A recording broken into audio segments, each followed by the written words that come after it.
కొమిరెల్లి మల్లన్నకు పెద్దపట్నం పసుపుమయమైన ఆలయ పరిసరాలు 5 క్వింటాల సమిధలతో అగ్నిగుండాలు ఏర్పాటు చేసిరట. కొమిరెల్లి మల్లన్న పెద్దపట్నం కొమిరెల్లి మల్లన్న జాతర ఎంత అద్భుతంగా 2 నెలలు 3 నెలలు 3 నెలలు ఉంటుంది కొమిరెల్లి మల్లన్న జాతర.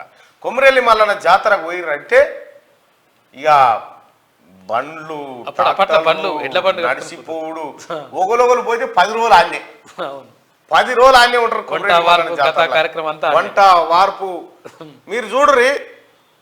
తెలంగాణలో ప్రతి ఊర్లలో కానీ ప్రతి ఇళ్లలో కానీ మాంసము మద్యము ఇది ప్రధానంగా ఆలయాల కాడ కనిపిస్తూ ఉంటుంది. మన వైపు ఉన్నటువంటి ఆలయాల కాడ అయితే ఇవి 2 లేవంటే భక్తుల సంఖ్య తగ్గుతుంది. అవును, ఇవి 2 లేవంటే అవన్నీ ఉండడం వల్లనే అక్కడో ఇక్కడో భక్తుల సంఖ్య పెరుగుకుంటూ పోతా ఉంది. తద్వారా ఆలయాలు కూడా కిటకిటలాడుతూ ఉన్నాయి. కొమిరెల్లి మల్లన్న జాతర అటు పోయి మీరు కొమిరెల్లి మల్లన్న జాతరకు పోతే ఆడికి వెళ్ళి తపాస్పల్లి రిజర్వాయర్ ఉంటుంది, అది చూసుకొని అటుకేని మళ్ళీ ఇక్కడ రారి, ఇక్కడికి కొండపోసమ్మ కాడికి రారి.